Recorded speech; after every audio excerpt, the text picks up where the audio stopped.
வணக்கம் நண்பர்களே. உண்மையை உரைக்கச் செல்வோம் உலகத்துக்கு. அத்தி பிரகத்வாராகி எம்பியின் அருளாசியோடு ஐப்பசி மாதத்தில் கன்னிராசிக்கு என்ன பலன் நடக்கும் என்பதை பார்க்கலாம் வாங்க. பதிவை பார்ப்பதற்கு முன் நமது வளர்வாராகி யூடியூப் சேனலை சப்ஸ்கிரைப் பண்ணுங்கள், லைக் பண்ணுங்கள், ஷேர் பண்ணுங்கள், நண்பர்களிடம் பகிருங்கள் நண்பர்களே. இந்த மாதம் கன்னிராசிக்காரர்களுக்கெல்லாம் யோகமான மாதம் என்று சொல்லக்கூடிய மாதம். அது என்னங்க யோகமான மாதம் அப்படின்னு சொன்னால், உங்களுடைய ராசிக்கு 11ஆம் இடத்துல அதிசாரம் பெற்று குரு பகவான் உச்சம் பெறுகிறார்.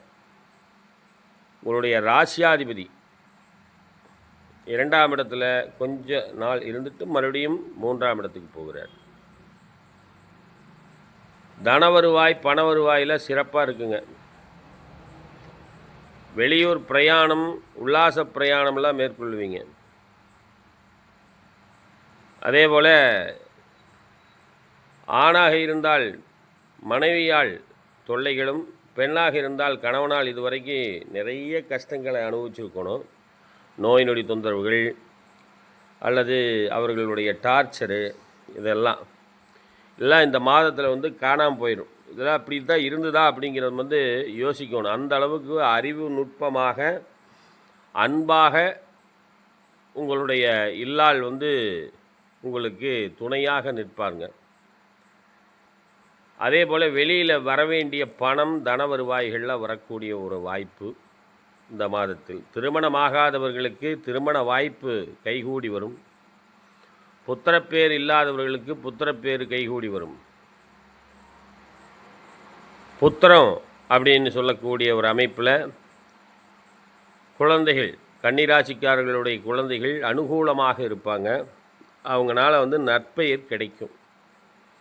ஏன்னா புத்திர ஸ்தானாதிபதி என்று சொல்லக்கூடிய சனி பகவானை அதிசாரம் பெற்ற உச்சம் பெற்ற குரு பார்க்கிறார். அப்போ நல்லவைகள்லாம் நடக்கக்கூடிய ஒரு அற்புதமான மாதமாக இந்த மாதம் அமைகிறது. தாயார் வகையில் தான் கொஞ்சம் பிணக்குகள், பிணி, அதே போல் நோய் நொடி தொந்தரவுகள். நோய் நொடி இருக்குதோ இல்லையோ, புலம்பல் ஜாஸ்தியாக இருக்கும்.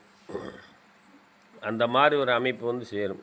ஏன்னா தாயாஸ்தானாதிபதிக்கு 8ஆம் இடத்துல குரு பகவான். வயிறு சம்பந்தமான பிரச்சனைகள் சேரும். அதே போல் மன அமைதி பெறாது தாயாருக்கு. வண்டி வாகனங்களில் கொஞ்சம் பிரச்சனைகள், வண்டி வாகன செலவுகள் ஏற்படும். வீட்டில் ஏதாவது செலவுகள், முக்கியமாக விசேஷ செலவுகளை எதிர்பார்க்கலாம். விரைய செலவு இதெல்லாம் ஏற்படுறதுக்கு உண்டான வாய்ப்புகள் உண்டு.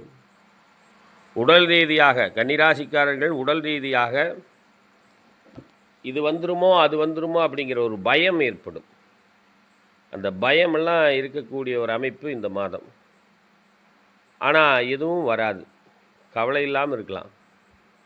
ஏன்னா 11ஆம் இடம்ங்கிறது பாதகமில்லாத 11ஆம் இடம் என்று சொல்லக்கூடியது ஜோதிட சொல்லு. அதில் பாதகமில்லாத இடத்துல தான் 11ஆம் இடத்துல தான் இருக்கார் குரு பகவான். குரு பகவான் இருந்து எங்கே பார்க்கிறார் அப்படின்னு சொன்னோம்னா, அவருடைய பார்வையாகப்பட்டது 3ஆம் இடத்தை பார்க்கிறார் உங்களுடைய ராசிக்கு. அதே போல் புத்திரஸ்தானத்தை பார்க்கிறார், மகரத்தை. அதே போல் 9ஆம் இடத்தை, அதாவது 9ஆம் பார்வையாக 7ஆம் இடத்தை பார்க்கிறார், கணவனை பார்க்கிறார். இப்படி பார்க்குற போது இந்த பிரச்சனை, இந்த டார்ச்சர்கள் இல்லாமல் இருந்தாலே உங்களுக்கு உடல் தேவலை அப்படிங்கிற மாதிரி தான் இருக்கும். அதனால் அதெல்லாம் சீராக வருது. தொழில், உத்தியோகம், வியாபாரம் எல்லாம் சிறப்பாக இருக்கும். சில நேரங்களில் பொறுமையை இழக்க வேண்டிய ஒரு சூழ்நிலைகள் வரும். அந்த பொறுமையை இழக்காமல் பொறுமையோடு நடந்து கொண்டால் போதும். அதே போல் செவ்வாய் அப்பப்போ கொஞ்சம் இடைஞ்சல் பண்ணுவார். எங்கே இருக்காருன்னா 3ஆம் இடத்துல சகோதர ஸ்தானத்தில். சகோதரருக்கு எப்படி இருக்குன்னா, சகோதரருக்கு தன பணம் இதெல்லாம் விரயங்கள் ஆகக்கூடிய ஒரு அமைப்பில் தான். அவருக்கும் உச்சபட்ச கோபம் வரும், ஆணாக இருந்தாலும் சரி பெண்ணாக இருந்தாலும் சரி. ஏன்னா இயலாமையினால் கோபம் வருது. ஏன்னா அந்த இடத்துல குரு பார்வைகள் இருந்தாலும் தன வருவாய் தட்டுப்பாடு ஏற்படுது இந்த கன்னிராசிக்காரர்களுடைய சகோதர வகையில். அதனால் கொஞ்சம் பிரச்சனைகள் இருக்கும். ஆனால் அது வந்து சரியாயிடும். குரு பகவான் குரு பார்க்க கோடி நன்மை. அதனால் அதெல்லாம் வந்து கொஞ்சம் சரியாயிடும். கொஞ்சம் முதல்ல ஆரம்பம் கொஞ்சம் சரியில்லாமல் இருக்கும். அதுக்கப்புறம் அடுத்தடுத்த காலகட்டங்களில் குரு பகவான் பார்க்கறது ரொம்ப சிறப்பாக இருக்கும். 26ஆம் தேதி வரைக்கும், அதாவது 25ஆம் தேதி வரைக்கும் எந்த காரியமாக இருந்தாலும் சிறப்பாக செய்யலாம்.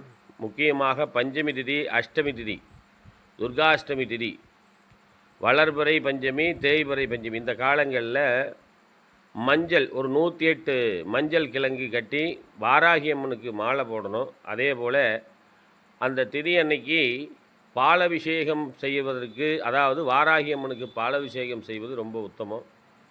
விளக்கேற்றி பாலாபிஷேகம் செய்து மஞ்சள் மாலை போட இந்த மாதத்தில் உங்களுக்கு கொடுக்கக்கூடிய நன்மைகள் உங்களுடைய, அதாவது துணைவருக்கு அல்லது துணைவிக்கு ஏற்படுகிற அடுத்தடுத்த காலகட்டங்களில் ஏற்படுகிற துன்பங்கள், உடல் ரீதியான பிரச்சனைகள், அது கோச்சார ரீதியாக இருந்தாலும் சரி, தசாபுத்தி ரீதியாக இருந்தாலும் சரி சரியாகும். வாராகி அம்மனை மனமார மனமுருகி பிரார்த்தனை செய்யுங்கள். நல்லதே நடக்கும். நன்றி, வணக்கம், வாழ்க வளமுடன்.